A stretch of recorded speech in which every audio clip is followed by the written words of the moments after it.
R-K... Oh, no. R-K no. R-K bro. R-K so. R-K low. R-K glow. R-K... Sorry, we've got time. R-K and a mo. Just going to read some emails here. R-K emoji. R-K... Have I done no? You did do that. That's what you started with. R-K-O-M-G. Didn't you just literally said that? No, I said R-K-O emoji. Oh, okay. But that led me on to R-K-O. Do, ra, mi, fa, sol, ta, di, do. R-K do, re, egon. R-K-Bro might be breaking up. Going by Riddle's little emotional tease, I'm Ollie Davis. I'm joined by Luke Owen, D-A-D. Please give us a subscribe. Press the thumbs up button. Leave a comment. Go watch last week's Raw review to keep up with what's going on in the WWE Monday Night Land. And a big thank you to our sponsor, Incogni. The internet is a scary place, everyone, and it's stolen all of your data. Because what you don't realize, folks, and I'm getting serious here. This is like what I just did then was like what Matt Riddle did on Raw, which is someone's coming in. Oh, Adam's here. Adam, what are you doing here? Why have you come in while we're on live? It's that one there. Right there. I don't think it's got any battery in it though. Did you have to come all the way back for that? Adam, well, we're live. I'm sorry. You've interrupted our live episode. I was doing a sponsor read. Sorry, everyone. Sorry. Love you, sponsors. Sorry. If we'd have done that on a no rolls barred shoot, Wouldn't hear the end of it. oh, it'd be days. Even though they're not live. Exactly, they can easily edit it out. Laurie would have gone absolutely bananas. Incogni. Incogni. So what happened? So what Matt Riddle did on Raw is that he came out all happy and smiley and then was like, by the way, this is a serious thing. So I'm going to do the same thing. The internet's a scary place, everyone. But seriously, when you sign up for newsletters or services or things like that, your data gets stored somewhere. And then other companies, unbeknownst to you, are buying all that information. And they're then selling it off to other people as well. People are stealing your address, your email address, your gender, your age, loads of details. Well, not about so much stealing. This is the thing. They're legally acquiring it. Yes. Yeah. Without your consent. Yeah. I would say, you could say that if you broke into my house, you are legally acquiring my television, but without my consent. I would say that's stealing. But what if you said, hey, mate, can you look after my email address for a bit? And you're like, yeah, sure, yeah, just sign this really long list of terms and conditions. Yeah. And I say, oh, yeah, that makes sense. And then you go away and like, everyone, get a load of this guy's email address. Yes. So they're not nice people that are buying these information, but you actually are legally allowed to have it all removed from those databases. The problem is there's hundreds of them, thousands of them, millions of them, and you don't have the time. No one has the time to be able to do that. And that's where Incogni comes in. Incogni is the fabulous service that will literally just go and do all of that for you. And it's really easy to do. Sign up, you give them the permission, and they go through and they go like, bop, bop, bop, bop, bop, bop, bop, bop, and remove all of that data from you. You can even watch it on a little like progress bar. Yeah. Oh, it's satisfying. So when Incogni started sponsoring us about 2 months ago, signed up for it, checked it out.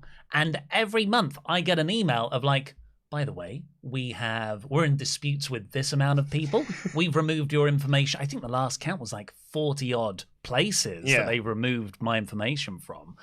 And they're like, we're tracking down these people. I'm like, yes. I've got a whole team working for me. I love it. Absolutely love it. And it's a very special offer here because there's a link in the video description down below. Click that link. The first 100 people to click that link. Bear in mind, this is a live show and there's nearly 800 of you watching. First 100 people that's going to click that link is going to get 20% off. Very good. Right, so this episode of Raw opened with our main talking point here. Riddle comes out after losing the Raw Tag Team titles on SmackDown. They actually did it. You and I said on last week's Raw episode, well, that'll end in a DQ. It'll be a DQ rematch for the pay-per-view inside Hell in a Cell. Have you heard the report as to why this happened? So the report going around, I think this might have been from Meltzer, said that they weren't always going to do this. They weren't always going to do the tag unification thing. The whole idea behind SmackDown was that angle at the end, the big beatdown angle, the injury angle to Orton. Which was very good, I think. Very, very good. They had kids crying. Yeah. Legit crying in the crowd. Great, great angle. That's what it was built around. And they added on the title of unification because, I believe this is a direct quote, well, we were going to do it anyway, so we may as well just do it now. Why don't they think about any of the stuff they genuinely do advertise? Well, like a six-pack challenge. Hey, that's not WWE's fault. They let us down, Ollie.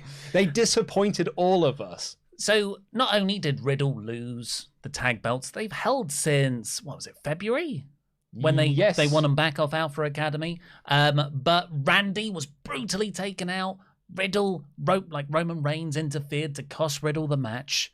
Yeah, he does that entrance. Yo, bro. Oh, so infuriating. He even got up, like he goes into the sort of ringside area, puts his back to them and does his taunt.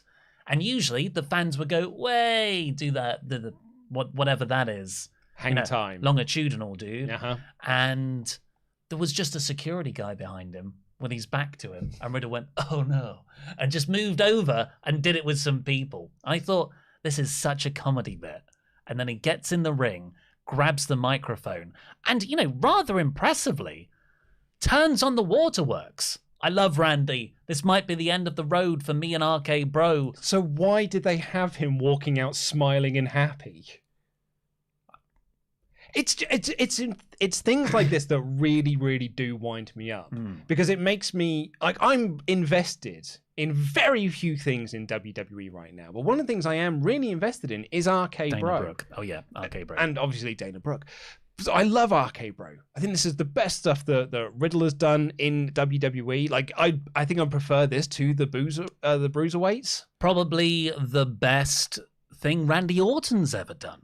That I was about to say, absolutely. It's the one thing I would say I've absolutely loved Randy Orton doing. Apart from his Night Vision goggles. His Splinter Cell audition that he did. That was a great episode. So I have been really, really into this. And I thought the beatdown angle they did on SmackDown was so, so great. And how does this episode open? With Matt Riddle high-fiving fans and smiling and doing hang time, longitudinal, and just like nothing matters. And then you've got your commentators acting like utter goofballs and feeling so unrealistic because then they have to explain to the audience why he's smiling despite... So you got Corey Graves going like, well, he's trying to smile through the pain. Shut up, Corey. I know it's not your fault or anything, but it makes me hate the commentators. And then he gets in the ring and he cuts a serious promo. So I was like, well, what was the entrance about then? None of it adds up. And it really, it shouldn't annoy me, but it really does.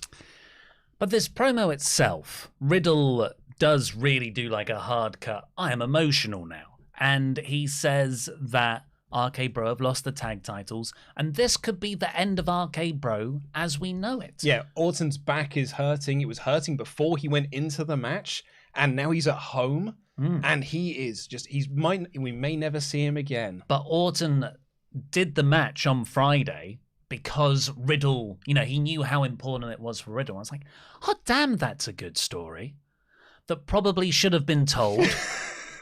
Imagine if the last few weeks has been Randy the Usos are working over his back, maybe an injury angle to the back, the double splashes or some super kicks to the lower back. Yep. And Riddle is like, yeah, but Randy, we need to defend our belts. And Randy's like, okay, let's do it. And then that happens.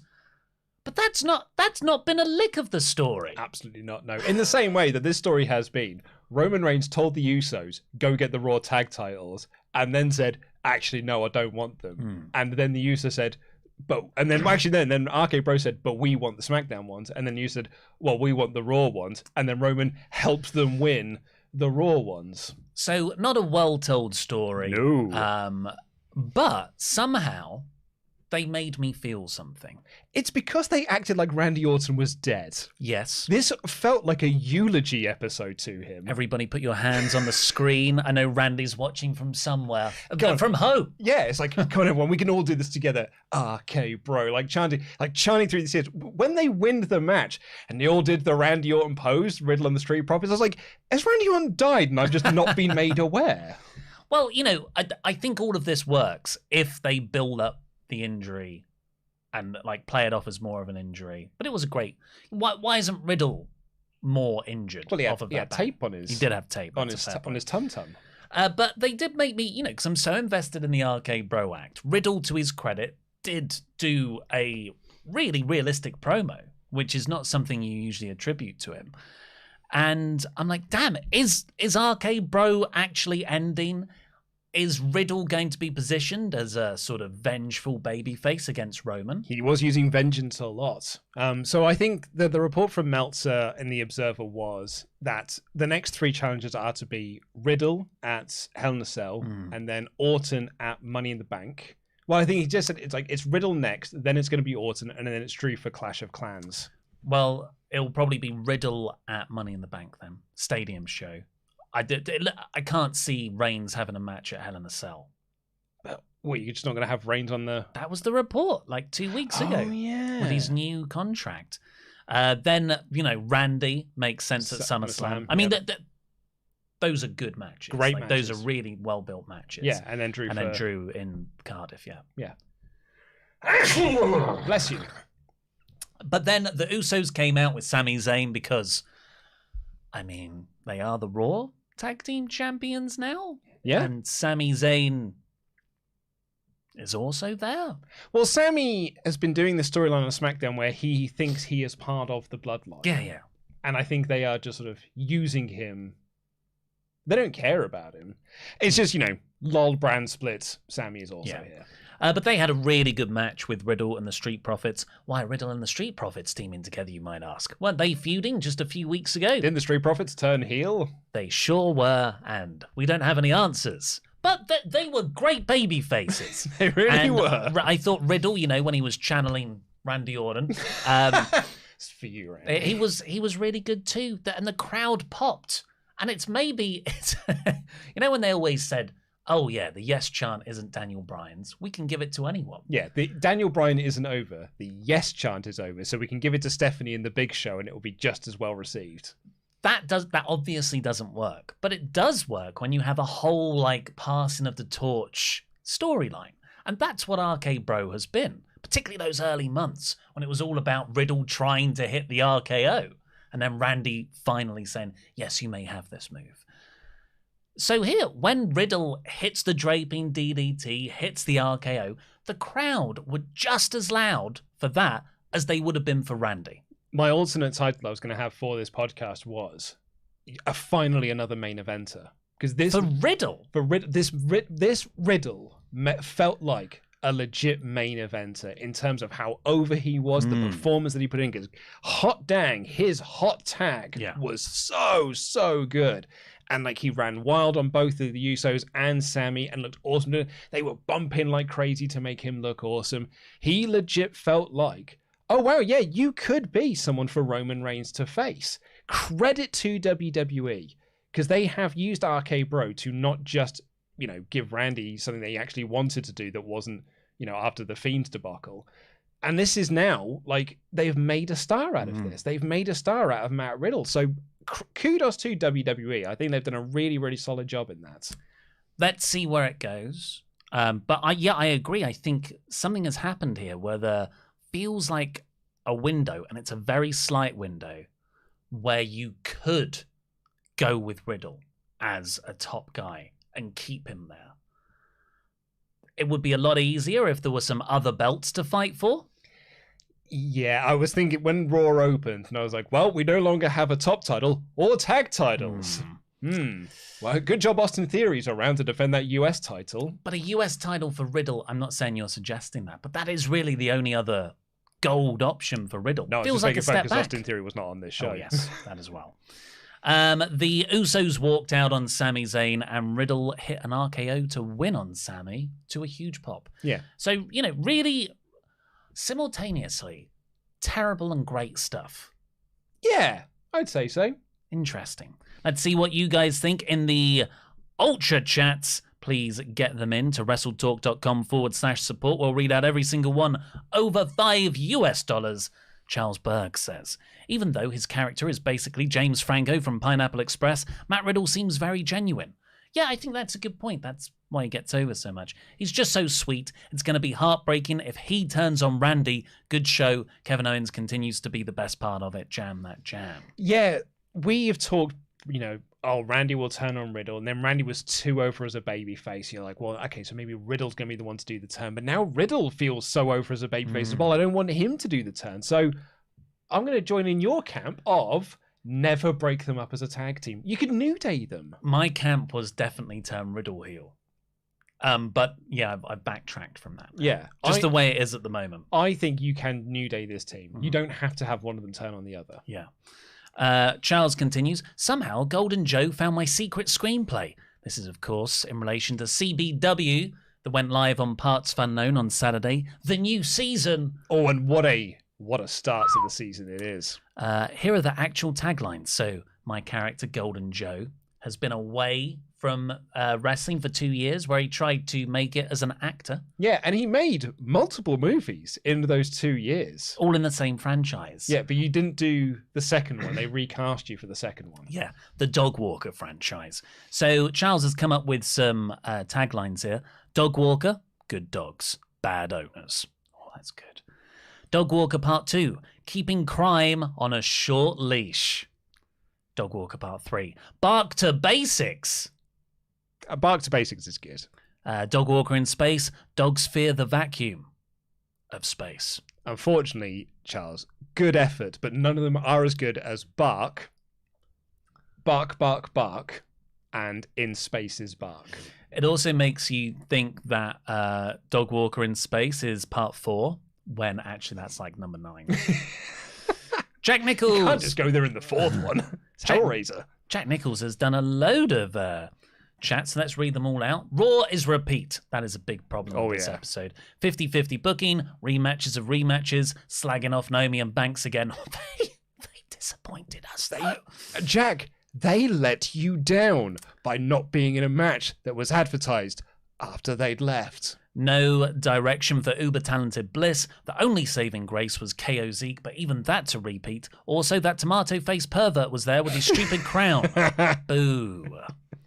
Also, the temerity of a company to claim Sasha and Naomi disappointed fans when WWE butchered NXT, bastardized their most successful gimmicks, and firing people that they were telling us would be main eventers is so hypocritical. I'm disappointed in them. Scumbag company. That's nice that you can get so passionate about the hypocrisy. It's such white noise to me now. Kudos to you guys for finding something noteworthy to talk about every week and tolerating this constant stream of S-word they feed you and, breath, if Ollie dyed his hair blonde, he'd look like Simon Pegg. That's some hot fuzz right there. Do you think? You'd look like Simon Pegg. No, you haven't got the glasses to really pull off the Simon Pegg look. And yeah, Jack is angry today, I think. This is the 4th chat. Sorry if I seem pissy. Up all night with my daughter as she has the C-pox. Actually had a really good weekend. TKM went to see PWE in Cambridge. Really good show. Scott Rourke versus Truman Roswell was amazing. Not disappointing at all. Not like WWE. So there's a good recommendation for an indie show for everybody to check out. Shout out to TKM. Before we get on with the rest of Raw, let's have another word from Incogni. From Incogni, indeed. Thank you to today's sponsor of this episode, Incogni, who are going to do the hard work for you when it comes to removing your data from data brokers that are sharing and selling information that you didn't even know was being shared and sold. So go to Incogni, the first 100 people to use the link in the video description down below and sign up will get 20% off. So it's a race against time, if you will. Thank you to Incogni for sponsoring this episode. A wonderful service. And as Ollie mentioned earlier, it is satisfying when you get those emails.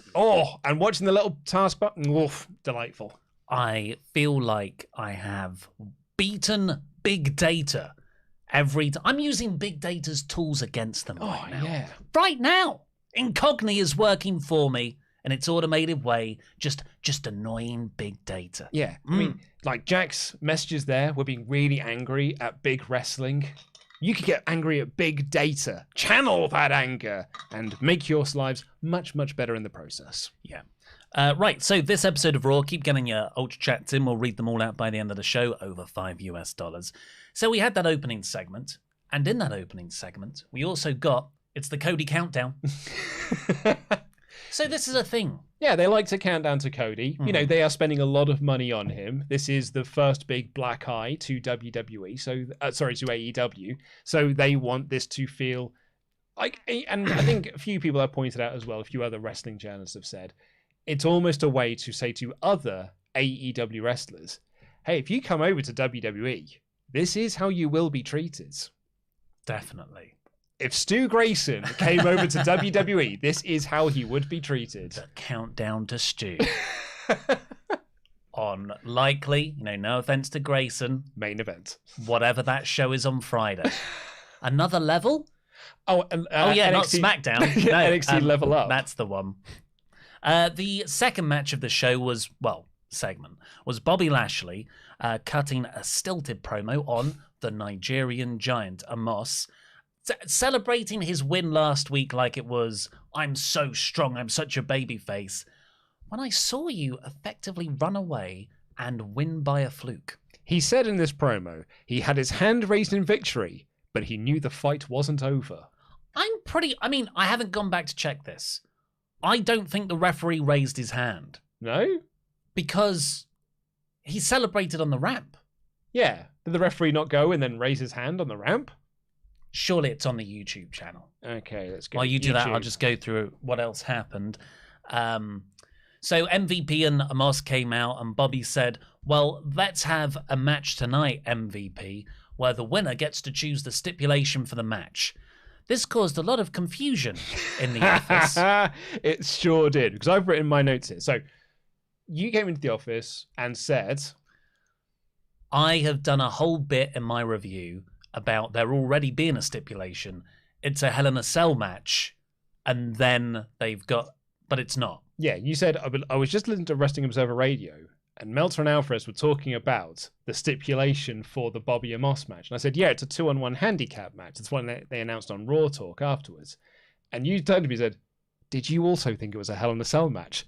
And I've written in my notes here, they announced they're having a Hell in a Cell match. And I've definitely read other people think that. Yeah. Like, Hell in a Cell match, but we're also going to have a match tonight to decide the stipulation. That's what I've read. I was like, why are we having a match over stipulations? The stipulation is it's a Hell in a Cell match. So the graphics all have Hell in a Cell with the cell in the background.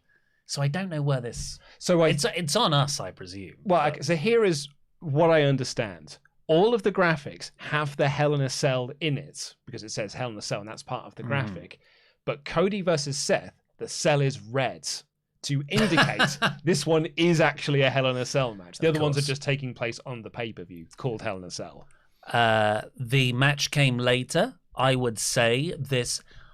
WWE posts far too many videos, I would say. I don't know how they get into the algorithm. They need more channels. That's what they need. I look at that, I see they need more channels. Yep. You continue. I'm nearly you've got to watch an advert. There's an advert here. So I would say that I noticed the piped-in cheers for Bobby more than anyone else on the roster. Yeah. And that is consistent as well. I think it's always part of his entrance music. I think it's always in his segments. Yeah. Or it's part of the entrance music when they fade it down. Mm-hmm. So they fade that down and then press the other fader on the yay sounds. I'm not very good at doing that. You do entrance music. You do Bobby's entrance music. I actually don't know how it goes. Yay. But it's like they're trying to drown out the what chants with yay. Hold on. We got there he is standing. There he is laying. There is We've skipped ahead the 2 minutes where Amos just looked at him. Hang on, there's a referee. There's a referee. There's a referee. Hold on. The referee. He's going the other way. No one raised his hand. Wait for it. There may be a third referee. No, because look, he's celebrating still. His hand's still up. The referee is now telling. Okay, so the decision isn't final yet. This is last week's cage match, by the way, folks. He is explaining what is going on here. Hold on, he's now moving backwards. Is he heading towards Bobby? Did Bobby's hand get raised? There's the Nigerian giant. There's a referee. It's a third ref. It's a third ref. Where did he come from? They brought out another ref. Okay. So raise his hand. The reason I hadn't remembered that is because I don't care. Crown Jewel was announced for happening on 5th of November. Well, I mean, you say that, but what we actually got was a recap of Ripley beating down Morgan a couple of weeks ago, then Judgment Day making their entrance, then we got the announcement of Crown Jewel, then we got a recap of Asuka versus Lynch, then we got Becky Lynch doing a promo with Adam Pearce, and then we got Judgment Day cutting a promo. I believe that was 8 minutes between Judgment Day's entrance and then when they got to speak. Oh, yeah. Which I don't think works. No. I'm just gonna throw that out there. It's a hot take from. I mean, that's what people come to the WrestleTalk podcast for. It's spicy takes like that. Yeah, I don't think it works live or on TV. Yeah.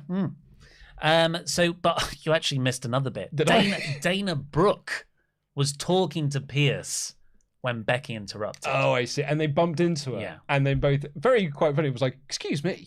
That's where Pierce booked Becky against Asuka for the main event, a rematch from the previous week, where if Becky wins, she gets added to the premium live event match. Meaning, yet again, Raw kayfabe went on air without a main event. But at least this, in storyline, makes sense as to why we're getting a rematch here, because Asuka cheated last week to win, so Becky's using that as a way to get another rematch. So at least it's a rematch that makes sense. Rhea Ripley and Damian Priest. Well, there was a big Judgment Day promo first, which was the same stuff we've had for quite a few weeks. You're all sheeple. Damian Priest says, all rise. Everybody does rise. And then Damian Priest's like, I told you to rise! I've been scripted to be angry! Yeah, it's so funny, because you can see this wave of people all stand up. It's like, I told you to stand up. It's like, they are, mate. Yeah. I'm doing it. And then Damian Priest is like, you're all sheeple. Like, yeah, we're cool with that. Yeah, it's fine. What do you want us to do now? Because this group doesn't make sense. I didn't like much of this. I liked the tease, and that's at the end. Edge is like, well, who's our next member going to be? Is it going to be? And then he ran through a bunch of names. Tommaso Ciampa, obviously reported. Corey Graves. I like Corey.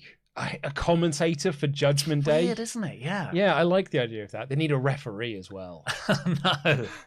Alexa Bliss, Drew McIntyre. And then he was like, yeah, you didn't think of that, did you? And I thought, you're just saying names. Because it doesn't make sense, Edge. That's why. Vince McMahon. I can say names too. Bruce Pritchard. Yeah. All the stars they're currently feuding with: Liv Morgan, Finn Balor, AJ Styles.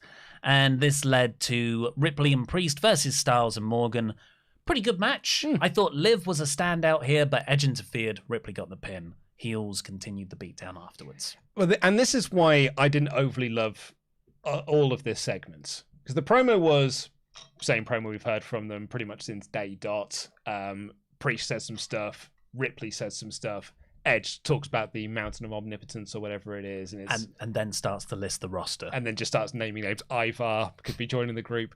And then they have this match, and the heels win. And then afterwards, the heels are beating down AJ and Liv Morgan. And the commentator's like, the numbers game just getting the better of them. Who can help them? I was like, Finn Balor's helping them. We've done this bit of the story already.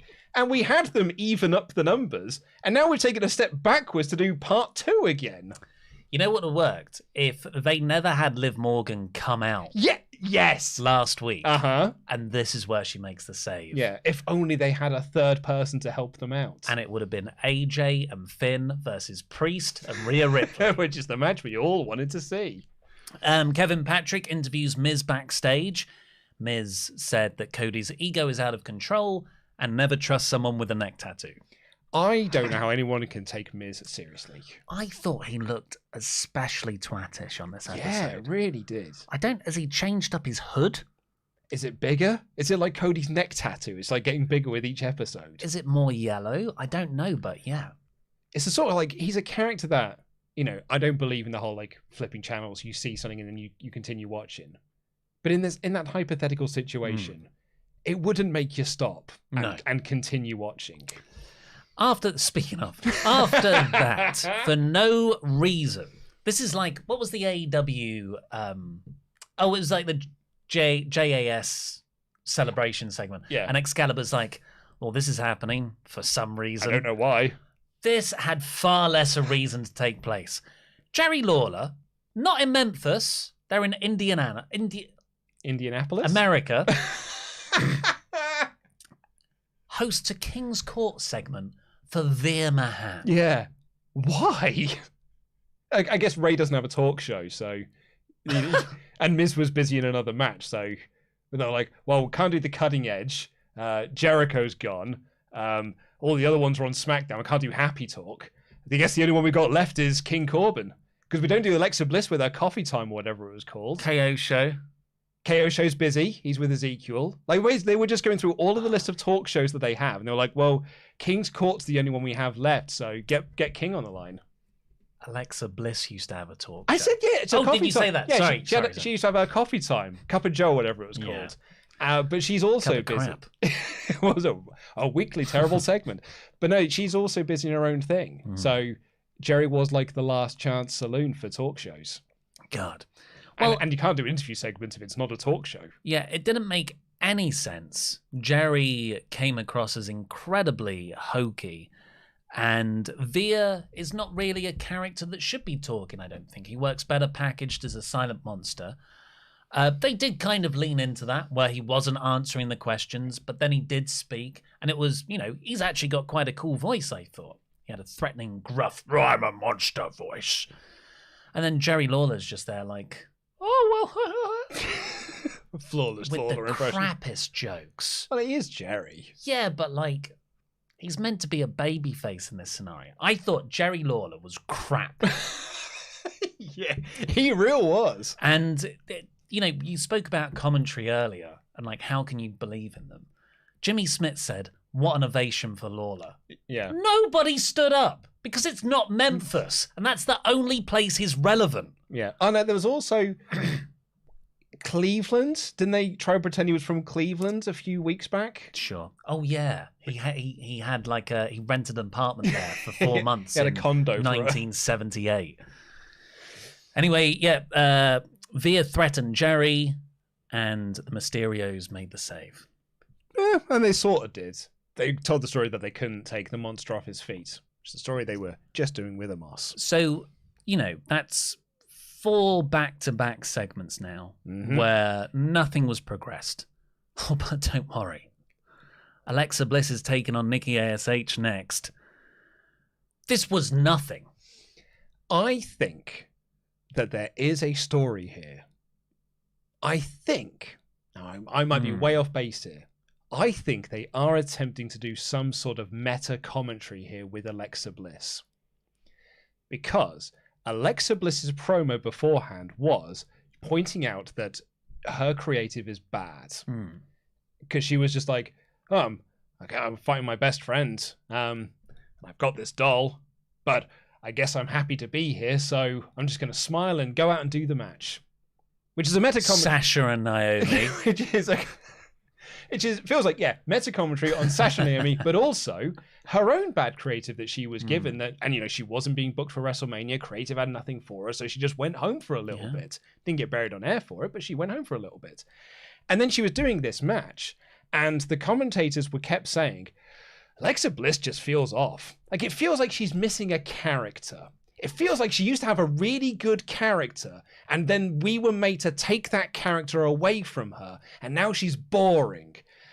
And then she won, and she's won ever since she's come back. But the commentary are like, she's just missing something, though, which makes me feel it's also meta commentary on us fans complaining about the Fiend gimmick. And it was like, well, you thought that was bad, did you? Now she has no character. You happy now? Now she's really boring. You're giving them a lot of credit to come up with that. But possibly, she's getting decisive wins. This was another few-minute victory. Nikki ASH was kind of... Doudrop was trying to coach her. Nikki showed a lot of aggression, but Alex just won. Twisted Bliss. The storyline. That storyline is going nowhere. Yes. As you pointed out in your review, it's hard to take the storyline seriously when one of the characters is called Doudrop. But, Corey Graves did take the time to bury Sasha Banks and Naomi during this match. Because Nikki and Doudrop, they were meant to be in that 6-pack challenge.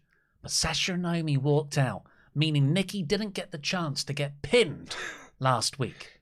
These women are disappointed in them. Yeah, exactly. Doudrop and Nikki ASH were supposed to be part of a 6-pack challenge, and 2 of those 6 walked out, so we had to make it a singles match. There was no other option for us. Seth Rollins told Kevin Patrick that the Cody chants make him sick. Then we got Cody Rhodes. I've written here, Kevin interviews Seth. He says he's going to interfere in Cody's match later. Yeah, pretty much. Not that made the match any less exciting. It was a spectacularly bad match. This was a bad match. And I've always said I don't usually pick up on bad wrestling because I'm more of a character story high spots guy. But there's this moment where Cody and Miz, like Cody tries to do, what is it, when you get your knees into the lower back, the bow and arrow, and then Miz was going to do the spin out into a pin, and it looked awful. It's because Miz couldn't get up for it. So there's Cody trying to muscle him back into, like, I will force you into this move. But Miz was quite bad here. These two tried to have an AEW match, and Cody walked in there thinking he was going to wrestle Darby Allin, and what he was faced with was The Miz, and he was like, oh, okay, oh no, I've got to do the work of 5 men to try and make this match passable. They were blowing spots left, right, and center, and it was always The Miz's fault. Yeah, there was like a sunset flip powerbomb thing. Oh, it was so slow and clunky. This felt like they were wrestling underwater. And we've had this match a month ago. This was Cody's first Raw match. And that was, I remember, being pretty good. So something was off tonight. Cody, by the way, spent another 7 minutes just standing in the ring between his entrance and the match actually starting. But the match barely went a few minutes, to be honest, because Seth comes down, causes the DQ. Did he push Cody off the top turnbuckle? He did, yes. So the same sort of angle they did before the last premium live event. And then, I thought this was brilliant. Seth goes over to this kid on the corner at ringside, who Cody had given the weight belt to. And Seth snatched the belt off him. And surely that was a plant. But that came across as real. No, I think it was real because Cody afterwards gave the weight belt back to the kid. That could still be a plant. So Seth then goes over to Cody. They wanted that kid to cry. Yeah. They have now got a boner for making children cry after the angle on SmackDown. They're like, make another kid cry, goddammit. So Seth goes over to Cody with the weight belt and whips him so hard on the back. And he didn't no-sell it at all. It's a Cody feud. And then Seth walks off. Cody gives the belt back. Like, really good. But really also very forgettable. Yeah, because they've been feuding for months now. I think this needed to be like dialed up to 11. I think Seth does one, thinks about it, is a bit tortured. Is he going to go to that hellish place? Yes, he is. Another one. At least 5 or something. And don't have Cody walk out. Have Cody give the belt back to the kid, then collapse. Don't do a promo afterwards. This is a Hell in a Cell build. Like, great that you took one belt whip, but you need to do something more. My worry is this is not the end of the feud at Hell in a Cell. Oh, no. 3 matches. Well, I think there is every chance Seth wins at Hell in a Cell. The pair of them are in the Money in the Bank match, so they can continue the feud there, and then you can have the big blow-off match at SummerSlam. Oh, I think that's such a mistake. But it could happen. Well, otherwise, your other option is Cody wins 3 in a row, because Cody has to win the feud. I think if they're building Cody for Roman Reigns, Cody beating Seth 3 times in a row, if that ends that's the how feud, they work. I mean, I would be so happy if he does, because it ends this feud, and Cody can actually do something different.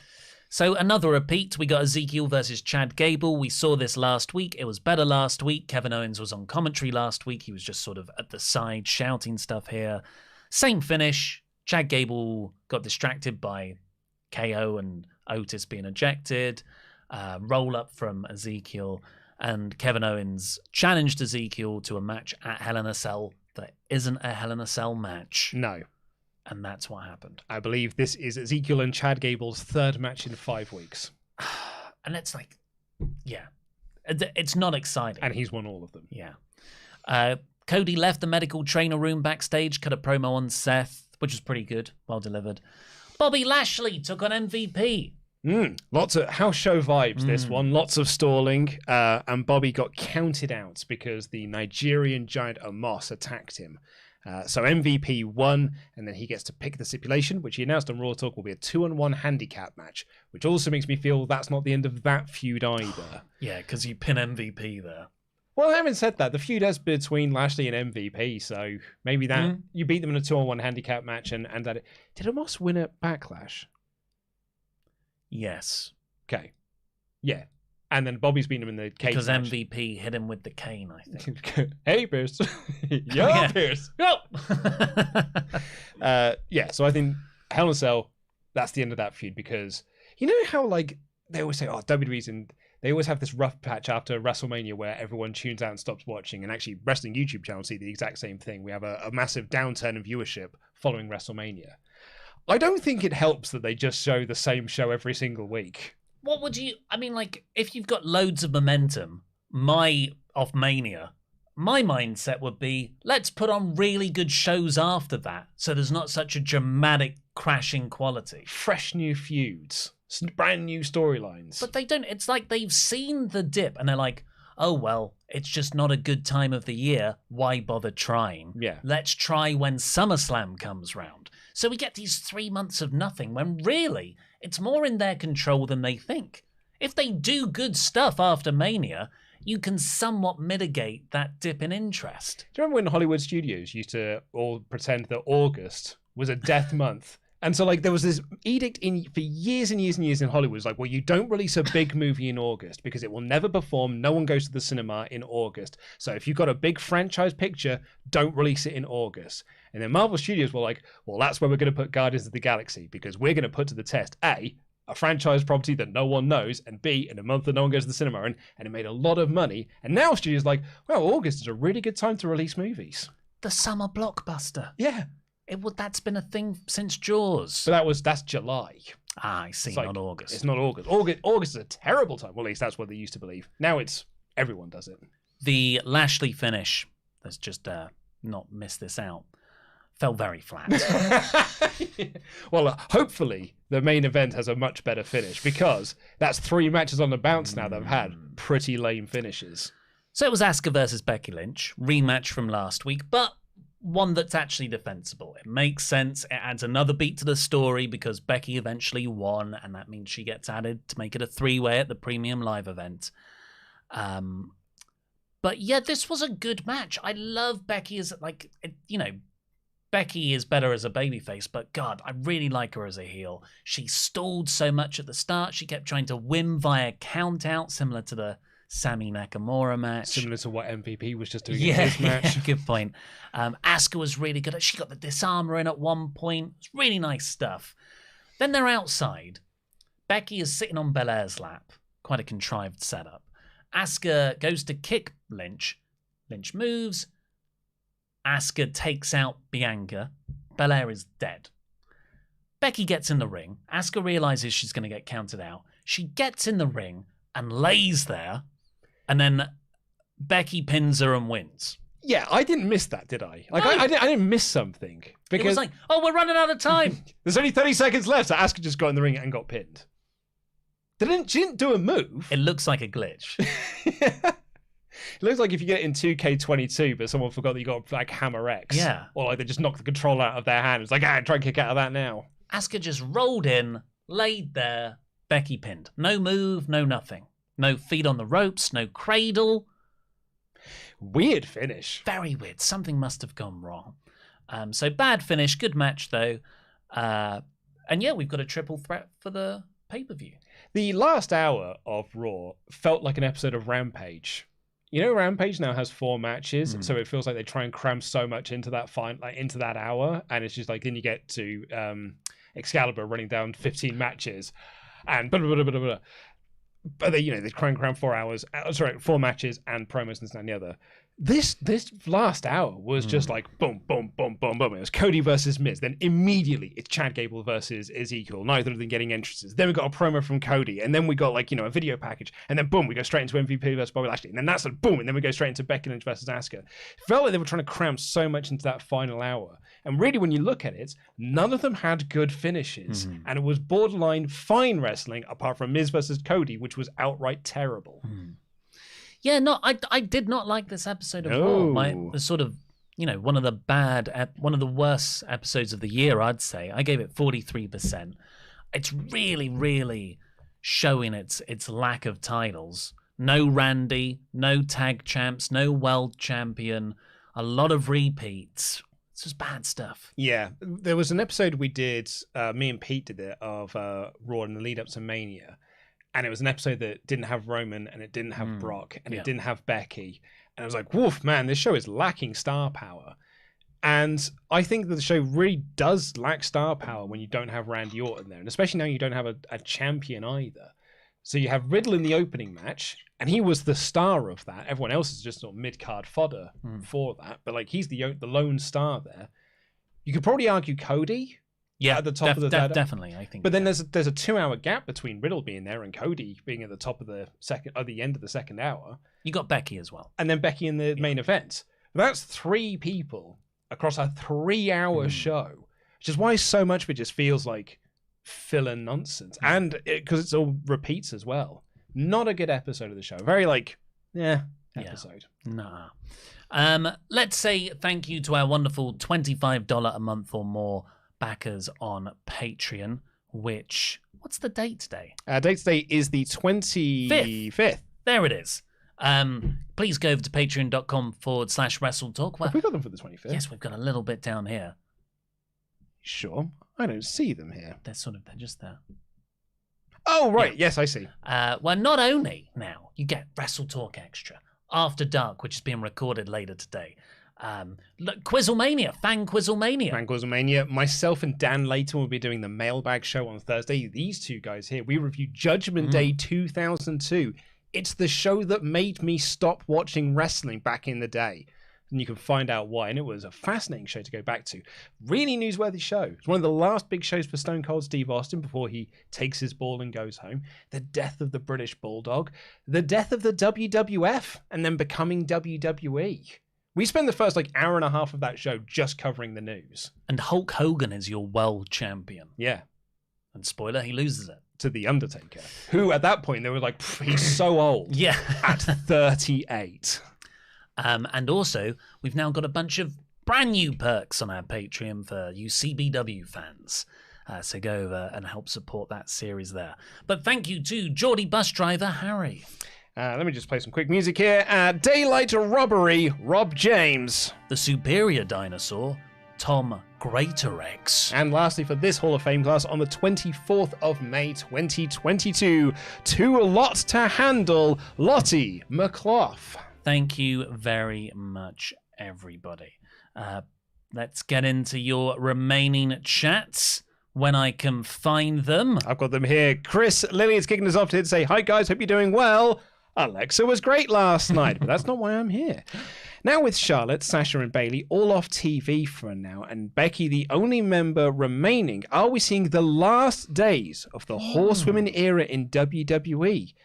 As it is that good or bad? God damn, that's a good... I hadn't thought of that.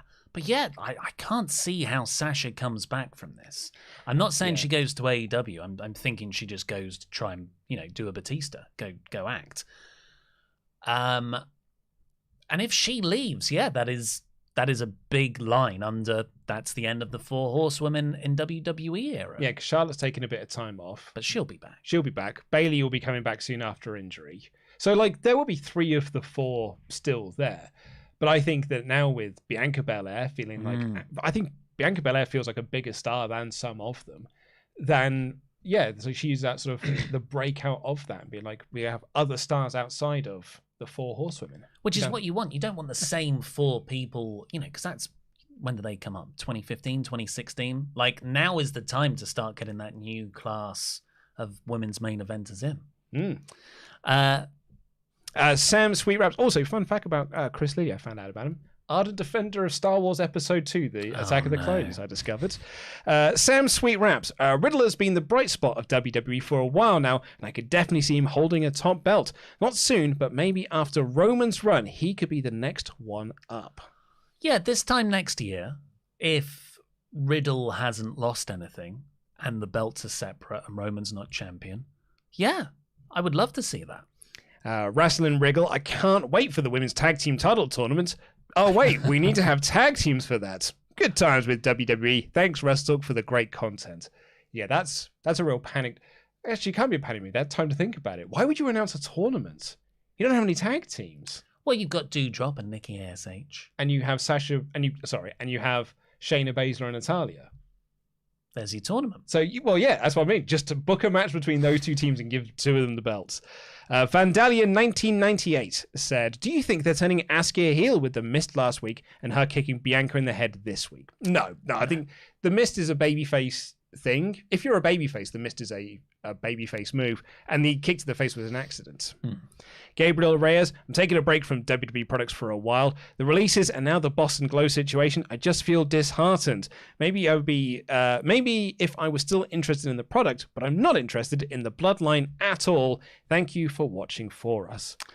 Well, still try to watch us. Yes, please and do. You can keep up with it, but not actually. We watch it so you don't have to. Yes. Riot DR, hey yo. You know what would be good for the market in India? An Indian babyface. I made this point in my list video. Seems we all get in WWE for foreign wrestlers in comedy characters, monsters, or whatever Jinder Mahal was doing. Just a thought. Why can't Veer talk like a person? I thought he spoke like a monster. I didn't actually have much. I thought Veer's promo segment could have gone a lot worse and a lot more stereotypical. Mm-hmm. I was actually quite surprised, in a pleasant way, that I thought they stepped over the more gross stereotypes I've seen them do. Yeah. Yes. Yeah. I had a low bar. They are still presenting him as like this unchained monster from a foreign land.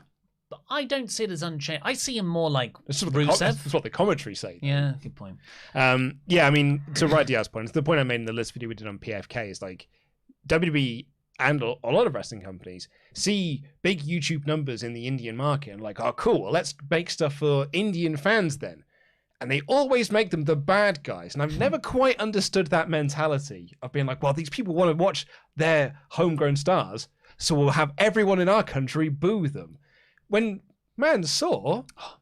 That's how to do it. You built in a really good babyface there, and then he went to Saudi Arabia and got this huge reaction. And I don't know why he doesn't get booked at all anymore. He's great. And they've actually turned him heel now, off camera, but they have turned him heel. Anyway, Riot DR continues. About this edition of Raw, other than Riddle dipping his toe in the pool for main eventers, nothing was furthered. I guess Becky was added to the women's title match. Speaking of which, what was that ending? The time management shouldn't be that bad. It is a 3-hour show. Random thought, the Scoop Slam is an overlooked tool for awesome. I watched an old school match of Shelton Benjamin wrestling Marufuji, and he performed 3 increasingly high Scoop Slams that got a huge pop. I say this just to ask, why hasn't Lashley slammed a Moss? Because the Moss can't take a bump. Correct. And finally for now, Juan Villa, Memberg for 10 months. Papa Luke, I have nothing really to say, but as of today, can I be referred to as Ollie's little bro? Not little brother, but little bro. Have a great day. Bicep emoji. Yeah, that is, again, reference to CBW, because if you haven't seen the show, Ollie plays a character called Golden Joe, and I am his brother, Silver Bro, the older brother. We are currently the tag team champions. But we're not getting on. How will we coexist? How... Some more have come through. Legit Underboss, Luke, you of all people know that Seth and Cody is only just beginning. They have only had 2 matches, a call-out promo, and a run-in. They are on a level 2 feud. Why won't this rivalry run, please? Tails P. Because of the last 2K update, I thought we were getting normal Nikki Cross. Cody saw... They don't talk to each other with creative plans, I'm sure. Cody saw Dynamite and said, wait, that's my gimmick. We'll see about this. And made sure he took his lashes on Raw. Yeah, he does love that, doesn't he? And lastly, Eternal Blue says, not just WWE being awful, it seems. Ringside News' official Twitter just intentionally misgendered Nyla Rose. Lovely start to the day. What a horrible, A horrible group of people. Well, that's all we've got time for today. Thank you very much for joining us. Thank you to our wonderful sponsor, Incogni. Go protect yourself and show Big Data what's what by getting a... what's the offer? 20% off? 20% off for the first 100 people that use our link. You've got to use that. Just click the link. It helps us out a lot as well. So thank you for that. And yeah, we'll be back tomorrow. Yep, Saturn SP3, we'll be reviewing NXT 2.0 tomorrow here on the WrestleTalk Podcast channel. And then on Thursday, myself and Ollie Davis will be reviewing AEW Dynamite. And directly after that, doing the Double or Nothing predictions. Because, folks, it's Double or Nothing this Sunday. Me and Ollie are doing the live reactions to it as well, and we'll be doing the podcast review on the Monday. Are you excited? I'm very excited. I'm starting to get really excited. I know. Because in a few days' time, I'm living in a CM Punk as champion world. Well, in a few days' time, your heart will be broken when my champion, Hangman Page, hits the buckshot lariat and pins CM Punk 1, 2, 3.